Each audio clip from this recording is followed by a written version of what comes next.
नमस्कार दोस्तों। इंडिया में डे बाय डे इंश्योरेंस कंपनियां बढ़ती जा रही है। अलग अलग कंपनियां अलग अलग प्रकार के इंश्योरेंस देती रहती है। आज के वीडियो में हम ये बात करेंगे हमारे लिए कौन से टाइप का इंश्योरेंस सही रहता है, कम प्रीमियम देकर हमें ज़्यादा कवर कैसे मिलेगा, यह भी देखेंगे। इंश्योरेंस का कोई ट्रेडिशनल प्लान लेना सही रहेगा या टर्म इंश्योरेंस लेना सही रहेगा, या हमें म्यूचुअल फंड या SIP करना सही रहेगा, इसके बारे में हम आज के वीडियो में डिटेल में डिस्कशन करेंगे। इसलिए वीडियो को बिना स्किप किए हुए एंड तक जरूर देखें। आसानी से समझाने के लिए मैं यहाँ आप लोगों को एक एग्जांपल देता हूँ। मान लो किसी की एज आज 25 साल है और वो कोई नॉर्मल लाइफ इंश्योरेंस लेता है।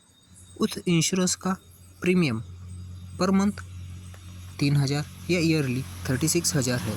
अगर उसने अगले 25 या 30 साल तक, मतलब एज की 50 या 55 साल तक अगर इंश्योरेंस ले लिया, तो देखिए 30 साल में लगभग हमें 9 लाख रुपए पेड करने पड़ेंगे। इस 3,000 वाले प्रीमियम या ईयरली 36,000 वाले प्रीमियम में हमें ज़्यादा से ज़्यादा 20 या 25 लाख तक का कवर मिलेगा।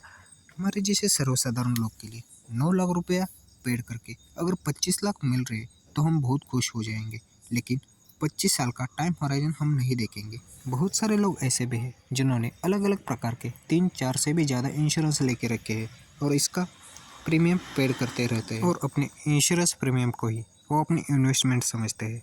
अगर आप भी ऐसा कर रहे हैं तो आपका ये डिसीजन कितना गलत हो सकता है। 3,000 हर महीना या 36,000 पर ईयर प्रीमियम पेड कर रहे हैं तो 25 साल में लगभग या 30 साल में 9 लाख रुपये पेड कर रहे हैं और आपको 25 लाख रुपये मिल जाएगा। इसके ऊपर कितना रिटर्न मिल रहा है यह कैलकुलेट करेंगे तो ये ज़्यादा से ज़्यादा 3.5-4% से ज़्यादा नहीं होगा। इंडिया में इन्फ्लेशन लगभग 7% से बढ़ता है, मतलब हर साल 7% से महंगाई बढ़ती है। हम जो इंश्योरेंस का हमारे इन्वेस्टमेंट समझ रहे हैं वहाँ हमें सिर्फ 4% का रिटर्न मिलता है, यानी कि 25 साल के बाद आप आज की तुलना में और भी ज़्यादा गरीब बन जाओगे। लेकिन हम यह सोचते नहीं है।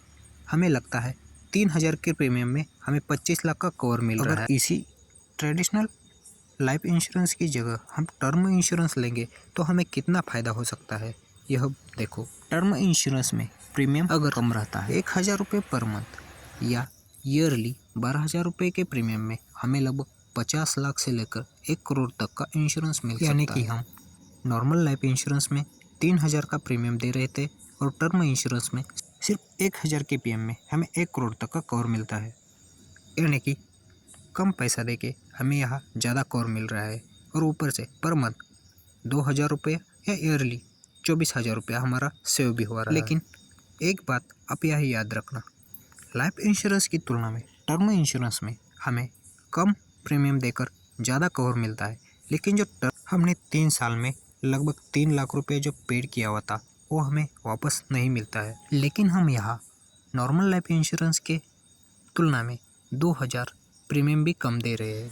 जो 2,000 बच रहा है उसी को हम अगर म्यूचुअल फंड में SIP करेंगे तो हमें कितना फ़ायदा हो सकता है, यह देखो। टर्म इंश्योरेंस में हमें जो 2,000 बच रहे हैं उसका अगर मिड कैप या किसी स्मॉल कैप कंपनी में SIP करते हैं तो लॉन्ग टर्म में हमारे पास कितना वेल्थ क्रिएशन हो सकता है, यह मैं आपको कैलकुलेशन करके दिखाऊंगा। उससे पहले एक ज़रूरी बात आप याद रखना, अगर आप कोई भी इंश्योरेंस लेते हैं तो आपको by order by force her महीने प्रीमियम पेड ही करना पड़ेगा। अगर बीच में आप प्रीमियम पेड नहीं कर पाओगे तो अगले प्रीमियम पेड करते समय आपको इंश्योरेंस कंपनियां एक्स्ट्रा चार्ज भी लगा सकती है और बीच में ही अगर आप सरेंडर करना चाहते हो तो जितना आप पेड कर चुके हो उससे भी कम अमाउंट आपको मिलेगा। वापस हम उसी पॉइंट पे आते हैं, जो हमारा 3,000 के प्रीमियम में जो 1,000 का प्रीमियम दे रहे हैं और 2,000 रुपये जो बैलेंस बच रहा है उसी को हम अगर SIP में इन्वेस्टमेंट करेंगे, अगर 2,000 का SIP हम 30 साल तक कंटिन्यू करेंगे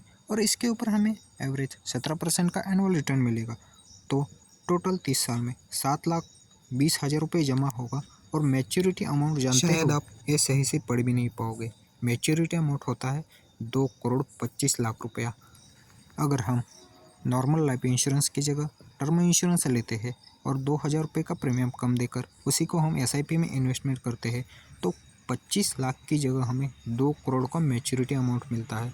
इसीलिए आज ही अपना दिमाग लगाओ और टर्म इंश्योरेंस लेकर नॉर्मल SIP में इन्वेस्टमेंट करके हम लॉन्ग टर्म में कितना बड़ा अमाउंट क्रिएट कर सकते हैं यह आपने देख ही लिया। अगर किसी को समझ में नहीं आया उनके लिए मैं दोबारा दोहराता हूँ। पहले हम नॉर्मल इंश्योरेंस प्लान में 3,000 रुपये का प्रीमियम पर मंथ पेड कर रहे थे, लेकिन नॉर्मल इंश्योरेंस की जगह, ट्रेडिशनल प्लान की जगह हमने टर्म इंश्योरेंस ले लिया और उसका प्रीमियम 1,000 है। तो हमारे 2,000 बचेंगे। उसको हम 2,000 रुपये को हमने SIP में इन्वेस्टमेंट किया लॉन्ग टर्म के लिए। 30 साल में हम जब 2,000 का करते हैं तो टोटल इन्वेस्टमेंट 7,20,000 रुपये का हो जाता है और फाइनल कॉर्पस लगभग 2 करोड़ से भी ऊपर का बनता है। तो कहा हम नॉर्मल इंश्योरेंस में 25 लाख रुपए कमा रहे हैं, इसमें 50 से 1 करोड़ तक के कवर के साथ हम लगभग म्यूचुअल फंड में इन्वेस्टमेंट करके 2 करोड़ से भी ऊपर पैसा कमा रहे हैं।